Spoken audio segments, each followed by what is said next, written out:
shoot. All right, dadgummit. It's been a couple weeks since we got a video out, and I've been talking to Daddy about this for a while, and we just now getting to do it. I know it's a little different from what we usually do, and we got Bubba over here with us, my Bubba, and we got Liam and Hayes, Crenshaw's Brothers. brothers, and of course we got Crenshaw, and this is my dad Luke right here. And we got old Roberto Catfish Cooley, aka Triple C, crappie catching crotch rocket or something. We can't even remember what we nicknamed him. But anyways, this kind of relates to Native American folklore, history, whatever you want to think about it. But I've been hearing these stories from Daddy here since I was Bubba's age, and it's just something that I kind of want to be documented, so when Bubba gets older, he can hear the same stories that I've heard, and I'm sure there's a lot of y'all that'll be interested about this. But it's a bunch of stories about a Bigfoot type creature just up the road, and he's going to use kind of some aliases and different names of roads, and not say the roads because there's a bunch of people that don't want to be bothered with this stuff that lives up here. But I'm gonna let him get into it, and you can take it for however you want it. Take it as false information or whatever, but believe what you want to. Right. Be best to believe. Yeah. So go ahead and roll it away. Well, I reckon the first time I heard anything about this, I was probably younger than Bubbo. I was probably about 7 or 8 years old. And what I heard was about a great uncle of mine, my mother's father's brother. And he lived on this road where the rest of these stories coincide. Well, years ago, I want to say 1930s, he went back in there squirrel hunting one morning early, and he got back into the woods and he worked his way back there, and he found a squirrel den. For people who don't know what a squirrel den is, that's where big oak trees usually grow it, and you got a bunch of squirrels living in it, and you just sit down there and shoot squirrels. Well, that's what he was doing. He'd sit down at the base of this tree, got settled in, and when one would move out from up there, he'd shoot, and he'd reload his gun again. Get still, watch for another squirrel. Well, this went on for a little while till he had done shot several squirrels. Well, Mention what type of gun it was a black powdered rifle. Shotgun. Yeah. Now back then, you know, you're thinking the 30s, why wasn't he using shotgun shells? Well, a lot of people didn't go to smokeless powder till way later on, after the early 1900s. A lot of people were still using black powder. And if you were a teenager, that might have been all you had that was passed down to you. But anyhow, he had done loaded his gun, sat there, watched for another one to come out, shot it. This went on for a while. And then he seen someone coming through the woods, walking towards him. He knew it was the figure of a person, the way it was coming through there, and he thought, well, I might as well get up and gather my squirrels up. So he knew his hunting was running then. So he got up and he was walking around, had done reloaded his gun, was going to shoot another squirrel till that started happening. And he was picking up his squirrels. Well, his back was turned to whoever he saw. And he heard him walk up behind him. And he says, how you doing today? No answer. Well, he thought, well, this is kind of rude. So he had the squirrels in one hand and he turned around. And when he turned around, he didn't know what was standing there in front of him. It wasn't like anything he had ever seen. He dropped his squirrels and he throwed his gun up and said, don't come no closer. And the thing took another step towards him. And when it did, he shot. And when he shot, he went to fanning the smoke. And the thing was standing at the end of the barrel of his gun. He threw that gun down and run out of there. Made it back to his house, and he told several people what happened to him. And everybody knew this man. No, he never would lie about anything. He just wasn't that type of person. If you called him a lie, you was going to have a fight on him. Well, they tried to talk to him and talk him into going back down there and getting his gun.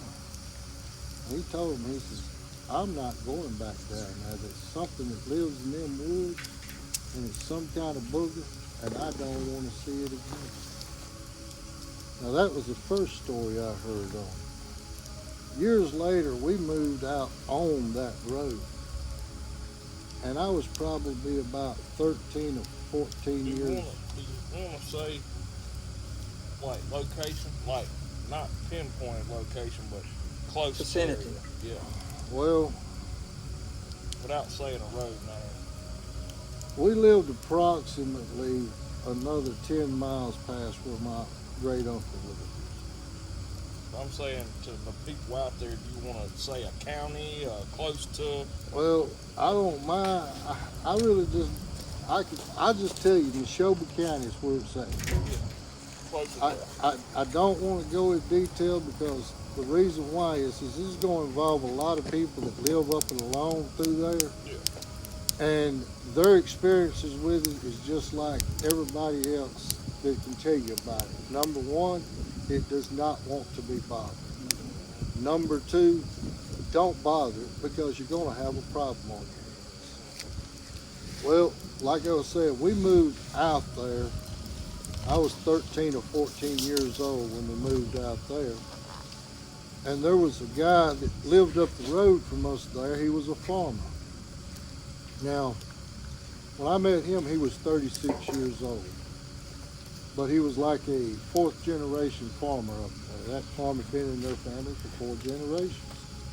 And he was pretty much running the farm. And got to hauling hay for him and got to talking to him about things. Well, where we lived at, if you walked behind the house a good 100 yards, there was a swamp back there. And that swamp stretches the length of that road. And it's wide in some spots, it's narrow in some spots. Now, when we moved out there, I got to hauling hay with him and everything. But we had started noticing some things where we lived at. Like, sometimes during the summer, spring months, there'd be some nights it's just a god-awful smell. I'm talking about just a stench about it. You could walk outside and smell it. Now, we didn't think nothing, just thought, that's a foul smell. Well, my stepfather had some squirrel dogs, 5. And one night them dogs got raised and came out there. And they run off down there behind the house, down toward the swamp behind the barn. And you could tell they was after something. Well, a few minutes later, one of them come back up there and it was hurt. Well, he was crazy about the squirrel dogs. He grabbed that dog up and rushed it up to the vet up there in Philadelphia. And that night, the dog died. Well, he had 5 of them. And next day, we went back there trying to find the dogs. Well, what we found was what was left of the dogs. Because when you got down behind that barn and went down into the edge of that swamp, you could start smelling that smell. And we ended up finding an area down there that had been pressed down. And it was nasty with mud and looked like grease and just stench about it. And first of all, it looked like maybe some deer bedding down there. But you knew deer didn't leave mud and all like that and everything. Well, like I said, we found the dog, what was left of it. And it was really weird the way we found these dogs. My brother found what was left of them because these dogs had had the hide pulled off of them. Like skin out a squirrel. Laid over here. The meat had been ate off the bones and laid in another pile there. Just like if you eat fried chicken, you know how you lay your bones right there. Well, we didn't know what it was. You know, that was talked about. My stepdad said, bobcat maybe, coyotes. Well, if it'd been anything like that, the bones had been scattered. They ain't organized like that. Well, like I said, I met this guy. He was a farmer. Got to hauling hay for him and everything, and got to telling him about some of the stuff going on around the house there. And he started telling me some of his experiences. He said his first experience was when he was a kid of about 12 or 13 years old. He'd come spend the summers up there at his grandfather's farm. And he said that him and some buddies of his granddaddy had some dogs, hounds. He says, and they were going just out in the woods exploring now. Took them hounds with them. Says all of a sudden them hounds caught scent of something and said they tore off across that hollow. He says, and there was a big gully up there. Them dogs crossed that gully. And he said them dogs, as long as he knew them, they was never scared of anything. He says, it wasn't but just a few seconds, them dogs come back across that gully yelping. And he says, them dogs beat them back to the house. They said they got up there and was telling their granddaddy had an old Indian man that helped him on the farm, that lived in a little house right down on the farm there. And they was running up there telling his granddaddy about that and all like that, and they heard something. Well, they told him that they'd heard something out there hollering. The old Indian man told him, says, you meet Catman. Catman no bother you, you no bother Catman. Well, we started asking questions about Catman. And that's one thing that I left out, is that also when we found these dogs, the bark had been scraped off the trees like a bear. Well, that kind of adds to the story of the Indian man calling him Catman. What does a cat do? Claws. So, you know, that was the first thing he told me. Then he told me that him and his buddies, the following summer, built them a tree house up in a tree. And they was going to stay in it that night. And back then, you know, people didn't think nothing about their sons taking a shotgun, going camping with them or anything like that. So he took his single shot, 12 gauge shotgun and 25 rounds of shells, a box of shells. And they got up in this tree house and they were just, you know, having them a good time and everything, and it got dark and everything. So, along about 11 o'clock, somewhere around that time, he says, they heard some grunting down below. And they couldn't see, they had a little old flashlight, but he said it was the worst flashlight he ever had in his life. Said that they was trying to shine around there, and said trees would shake real hard over there. So they got the shotgun, loaded up. When that tree would shake real hard, they'd shoot over there.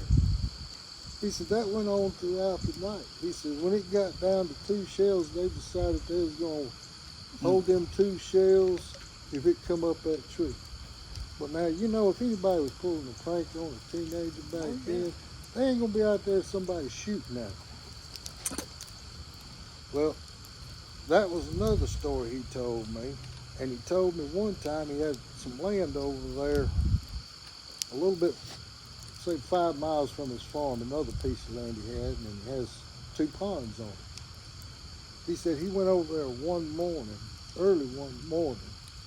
He had a cow that was having a calf, and she'd had that calf that night. He went over early next morning to check on her. He says he rode down there, and says when he got close down there to the pond, he said he had to stop.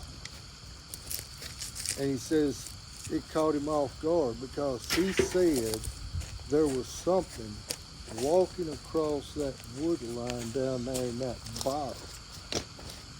And it was going from one patch of trees to another. And he said when he seen it, all the stories he's ever heard about it came back. Well, later on, of course, we're still living there. Been there, living there about a year and a half. And, squirrel season started. So I wanted to go squirrel hunting. So I took the .22 rifle. I went down there in the woods back behind the house, walked down in through there, shot me a couple of squirrels, and then I got to notice as I was walking around there, if I took 10 steps and stopped, I could hear something walking out of sight, but it'd take 2 steps after I'd stopped. And I started doing that, walking around and starting and stopping. And this thing would start when I'd start, and it'd stop within 2 steps after I stopped. So I went back to the house and told my older brother about it. So he said, well, let's go down there and check it out. So he grabs a shotgun off the shelf there, and we go back down there. And we get down in there where I was at, and it starts happening again. He realizes what's going on. He says, I tell you what I'm going to do. He says, I'm going to climb this tree up. He says, you get out and walk around it. And he says, I'll see if I can see whatever it is that's following us. We weren't thinking nothing scary or anything, you know. But he climbed that tree high enough that he could have seen anything out there around us. I walked in a circle around the base of that tree, probably 25 yards around it. Did it 3 times. You could hear that thing stop when I stopped, but he never could put an eye on it. I had 3 more experiences of that down there hunting. Never no problem, but it was just strange that something takes the same amount of steps as you do. And if it was a deer, of course a deer would have run off and would have helped me out there. There was something that wasn't afraid of you. That was, you know, most animals are going to flee from you. Well, one night, I heard the dog barking out back. Daddy had old headlamps. Used the old big square batteries, you remember? Old railroad line deal. Yeah. And I grabbed it, and I went out there on the back porch. Well, the barn was probably 25 yards straight behind the house. And I was trying to see, that dog wasn't going towards that barn. It was staying there on them steps, and every bit of its hair was stood up. And it was growling and barking. And I was shining down there looking to see maybe coyote, fox, another dog, or whatever. But when I shined down there and I come across the front of that barn, the opening for the hallway, there was something standing down there. And it was taller than any man. And its eyes was shining with that light on it. Well, needless to say, I got my buddy inside. Well, there was a couple of other incidences there of it coming up close to the house. And there was a guy, he was a retired Marine, and he trained canines in the Marine Corps. And he had a German Shepherd that was his personal dog, fully trained dog. And he was sitting there one night, and that dog got up and got to growling. Well, he knew. All he had to do was let that dog out. If somebody was out there, the dog was going to have it. He said he got up, he let that dog out, and that dog went outside. He shut the door, he went back over there and sat down. He heard the dog go to barking. And all of a sudden, he said he said that dog was on somebody. So, and then all of a sudden he heard that dog let out a yelp, and he knew it was hurt. And he grabbed his flashlight and his pistol, and he went out the door, and he had heard the dog in behind his trailer. And when he rounded that trailer, with that flashlight. He just froze. He had a pistol in his hand. And you guys, well, why didn't you shoot? Well, when the shock sets in, you can't do some things, man. When he shined that light, he said whatever it was at least 8 foot tall. And that German Shepherd was 135 pounds. And he had that German Shepherd slung on his shoulder. And when he shined that light, that thing turned around and broke off in a full run with that thing dog on his shoulder. Now, that guy showed up at our house, and that was the first time I ever saw any gun that looked like an assault weapon. He come out of his truck, and he walked down through there in them woods 2 or 3 days. He was hot, whatever it was. And the old guy that was a farmer, he did a lot of trapping too. Trapping and selling furs and stuff. And he told me one time he had thought about trapping this thing, whatever it was. I asked him, I said, well, what kind of trap would you use? He said, I done got that out of my head. I said, what made you change your mind? He said, well, I know enough about it that it don't want to be bothered. And if you bother it, it's going to bother you back. He says, so needless to say, if I caught it, what would I do? He says, it'd kill me. I'm at you. But we talked about that. Well, there was another gentleman that lived back up between where we lived and back into Philadelphia, up there about halfway. He had a big farm, and he had brought in some Mexicans to plant trees. And he had a little bitty old shotgun house over there that he was letting them stay in. Well, after 2 or 3 days of them planting trees and staying there, he went over there one morning to get them.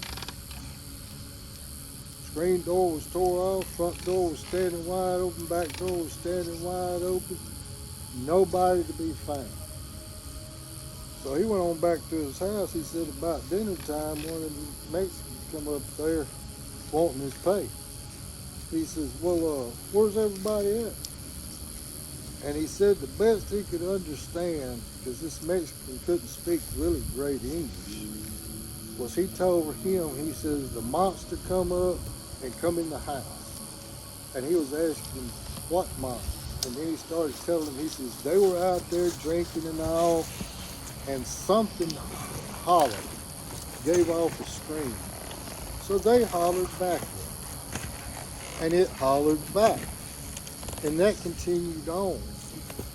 And for several minutes there, they started realizing whatever it was coming closer and closer. All of them got up inside the house except for 2 of them. They stood out there on the porch hollering at whatever this was. This thing, when it come up into the yard, I don't know what they did to it. This is just what he told the guy that had the tree farm. Said, this thing come up as the 2 guys came inside the house. The others were going out the back door.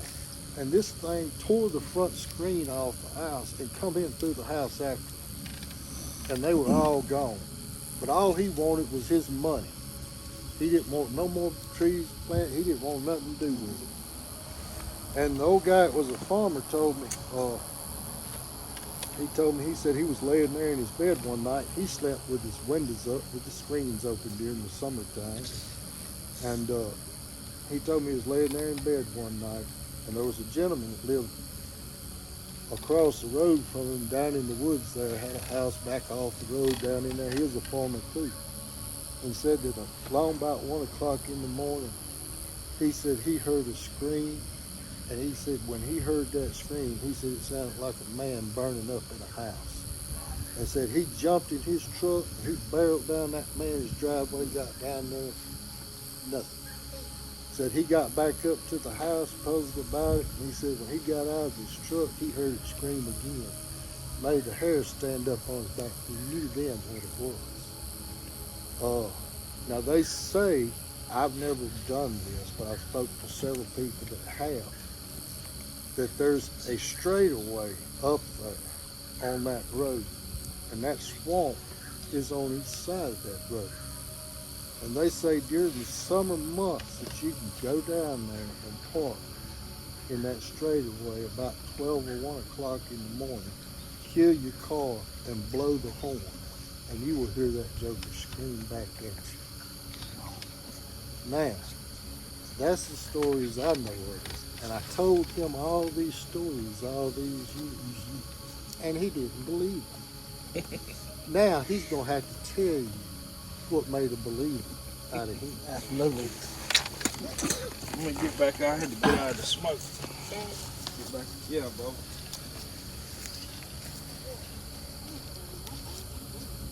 Y'all got hot dogs? I was Not thinking, hungry, he just I bet Robert's got a pack of crackers or something. I ain't got nothing. I didn't bring y'all boys hungry? All right, well, Hang on, let me tell let you. him just tell this one Let me last tell story, this and then I'll story. take y'all to the house, okay? Yeah. We're not far from the house, okay? Just give us a few minutes. Yeah. All right, is that good with y'all too? Huh?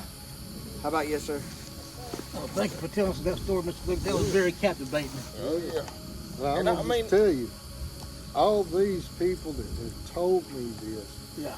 have no reason to make it up. Sure. Have They no all from the reason same to lie. community area Yeah. and everything. Yeah. They just don't want to be bothered. I understand Because when you put this out there, there's going to be people, well, where'd this happen at?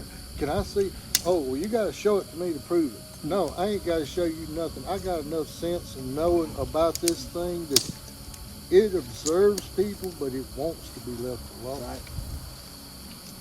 All right. So, with all that being said, like I say, I was like Bubba's age or so, hearing these stories, Daddy telling me about Catman, and I get on up, and I'll never forget because I was 21, because I had a girlfriend at the time, and me and her was together when I was 21, and so I get up here, and I'm right where this swamp starts is pretty much, I'm hunting right on the edge of it, and I get down there, and I've never hunted here before, and I got permission to go in there, and I set me up a shoot house and had me just a little bitty lane on the edge of the swamp tree line there, and it was it used to be pasture, but it was growed up in probably 10-year-old pines or so. They was thick and probably, I don't know, 15 foot tall or so at the most, and I had me a 55-gallon drum of corn. Now, there's one thing you left out. There was somebody hunting down there a year before that didn't have hunt there. Oh, well, yeah, I didn't find that out till after this happened. Well, so I go down in there. I had a game camera out too, I believe. I can't remember if I had the game camera out or if I put it up afterwards. But go down in there, and this is the first time I went down in there hunting. Like I said, I had a 55-gallon drum of corn sitting there, and from my corn to my shoot house, I'd say was maybe 30 yards, 40 yards at the most, somewhere, something like that. And I had the swamp is here to my left, and the tree line to the swamp is to my left, and there's a road through them pines that's kind of angling off to my right a little bit.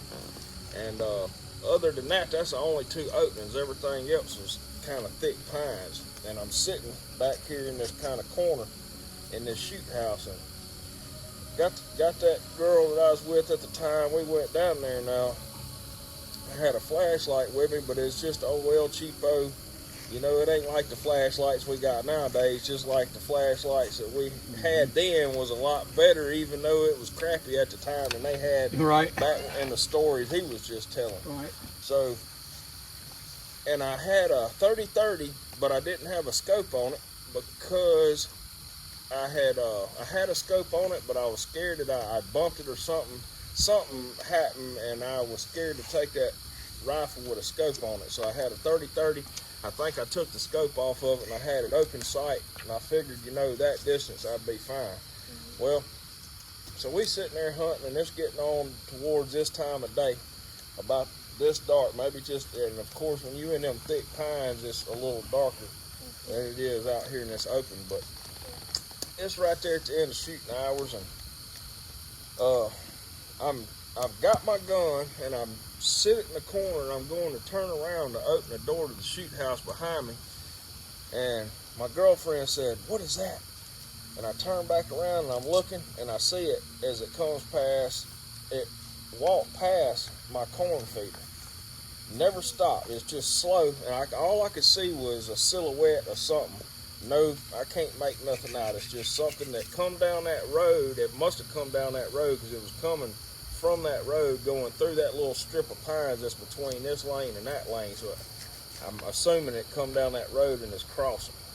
And I throw my gun, because the first thing I'm thinking is deer, and I'm fixing to shoot it. So I throw my gun up in the window, and I get it on my shoulder, and I throw my daggone light out. I know I shouldn't be saying this, but it's a past daggone statute of limitations. I was outlawing dadgummit. I throw that daggone, I turn that daggone light on, I push a button in on that light, and I got my gun up, and I whistled.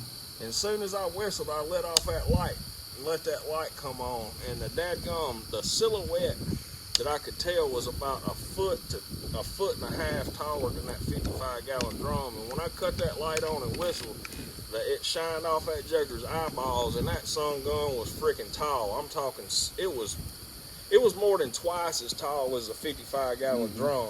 And a deer ain't gonna be that tall, but this is all happening in a split second.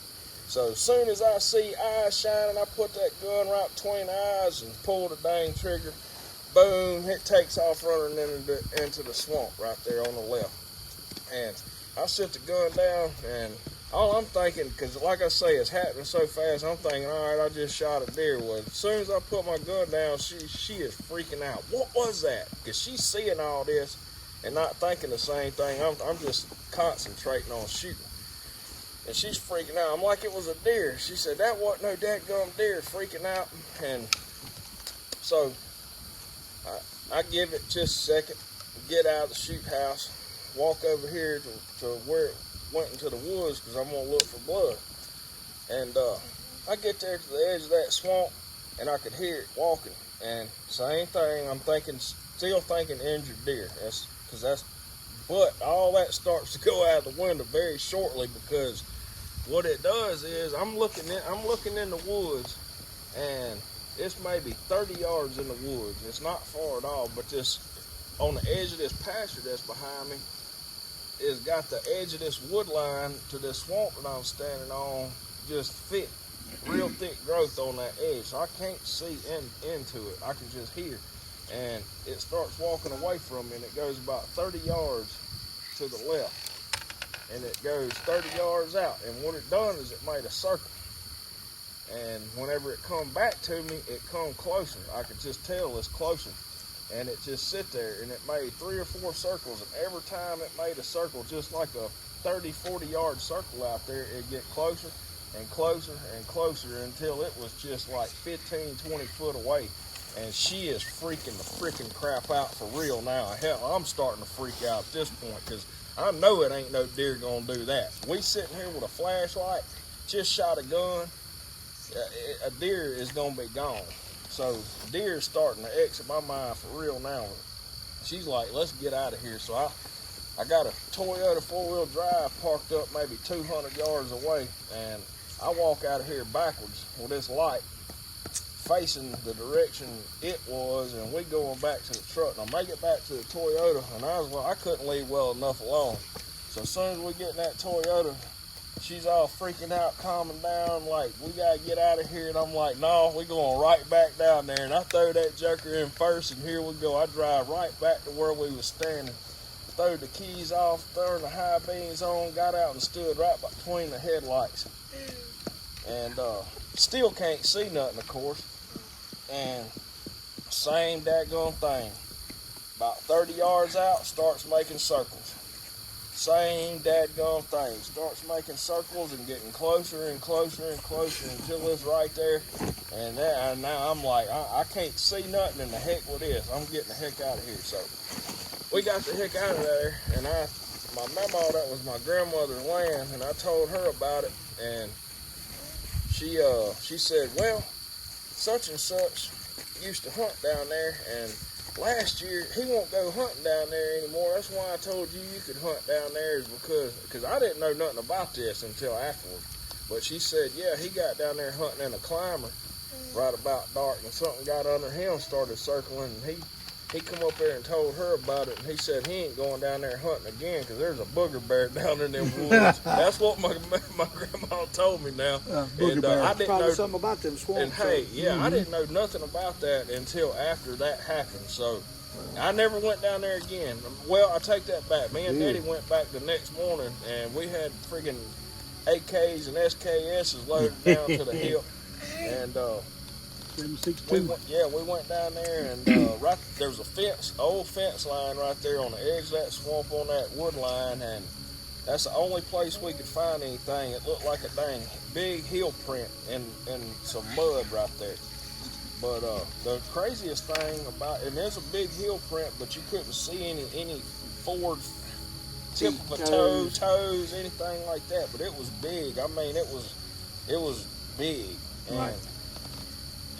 Well, when that thing was walking, did it sound like it was striding like a person? No, it was just walking. That's what I'm talking about, but same stride as like a two-legged person. Not no four-legged animal. Yeah. You know what I'm saying? Yeah, and it didn't sound nothing like a armadillo. That's what I'm saying, but it just sounded like a person just taking strides. Yes, just taking a step. Like it didn't care. It was just chomp, chomp, chomp, chomp, just walking. Mm-hmm. It was crazy. Man, something about these swamp things. I'm telling you. Yeah. Well, there's no telling how long it's been there. Well, or if it's the only one. Well, you know, it's just like everybody says. I mean, you know, everybody's got a story to tell of some sort, I guess you could say. But there was me and another fella in a boat right here on this land. I'll say where it was at. You know what I mean? We sitting here on it talking. Mm-hmm. Same thing. We heard something stride, just a long stride, and we was like, that boy wanted to get out of the boat. We was in the creek, and I said, we ain't getting out of the boat, and we're gonna make whatever it is come swim to us. And it strode until it strode out of here. And I mean, I got some friends that's over 6 foot tall, easy. Mm-hmm. And they couldn't stride what this thing was striding, and it wasn't a deer, it wasn't everything. And everybody gonna look at old Crenshaw and, you know, say, oh, okay, Crenshaw, you just had to chime in. But there's another fella that can vouch for it, most definitely. And they ain't sitting here right now. But. And there's been several reports on Bigfoot, you know, stuff you can look up. That's been right here at Oak Tip. I mean, Crenshaw's right behind Oak Tip. He's first, in that swamp. Yeah, he's first private property that hits off of government land on Oak Tip Lake here in Lauderdale County. And there's been a report or two around that lake.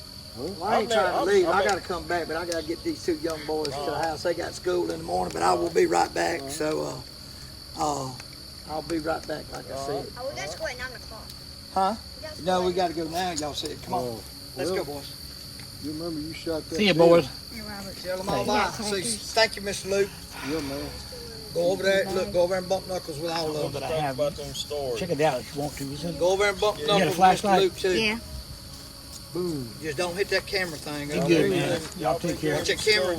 Y'all don't hit that bipod. All right. That bag is in the back of the truck. Come on, boys. My bag is in the back of the truck. It should be. I may have a pack of crackers. I think you had the last one that was in there, though. Well, I tell you one thing, Mr. Luke. I've heard this. I've heard the story from your son, and we've talked about it many a night, have we not? And something that's happened in your lifetime and his lifetime, after 30 or 40, 50 even years combined, there's not an inconsistency in what you told versus what he's told me. No. And that's the thing is with the people, they will tell you, and they'll straight up say, I ain't got no reason to lie to you. Right, right. I mean, why?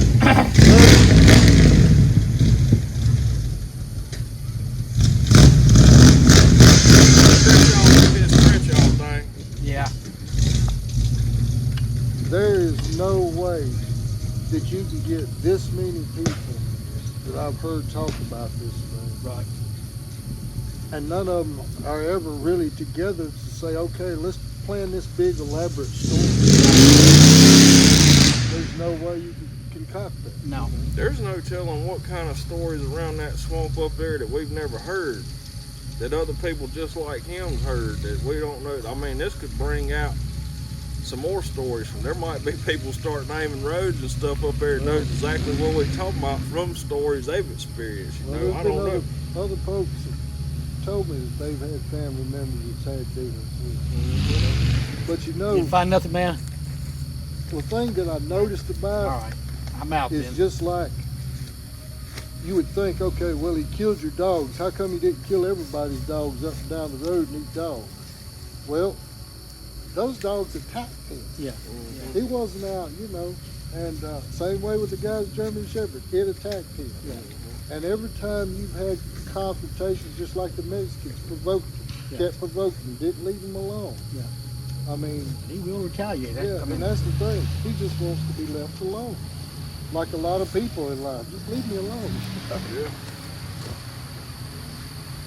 Well, I'm glad that go, huh?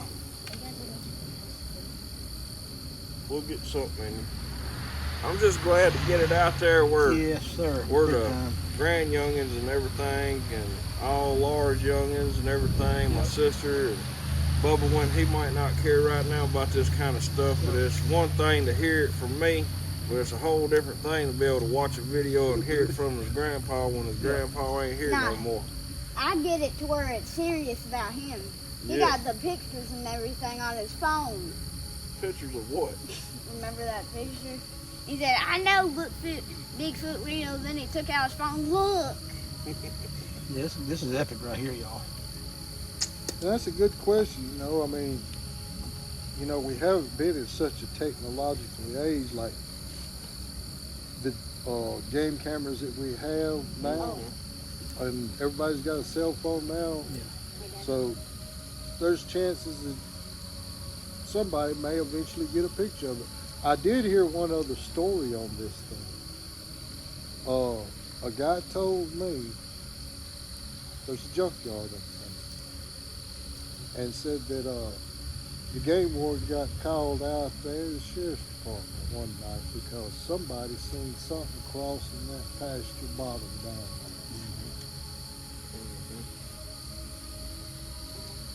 But yeah, there's, like you said, there's probably bunches of other people up there that's got stories involved that I just don't know them. Yeah. We live in a closed-minded society. I know that from the people that I know.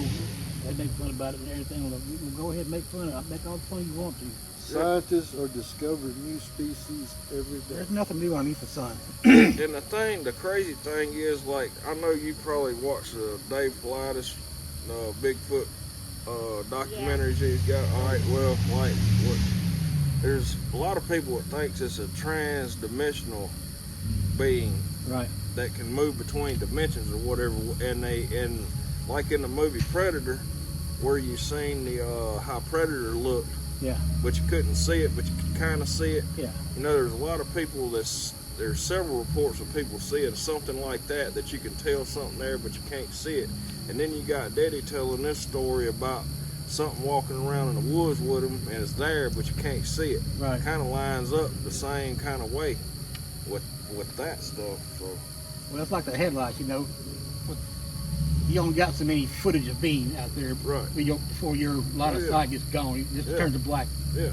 And for that creature to have that kind of intelligence, to know to stay beyond, you know, the beam of lights and everything, tells you, Right. Oh yeah. He's been here before. Yeah. He knows what he's doing. And you know, you're gonna have people say, "Oh, well, I don't believe in that." Well, that's your option. But I don't care where you go in the world.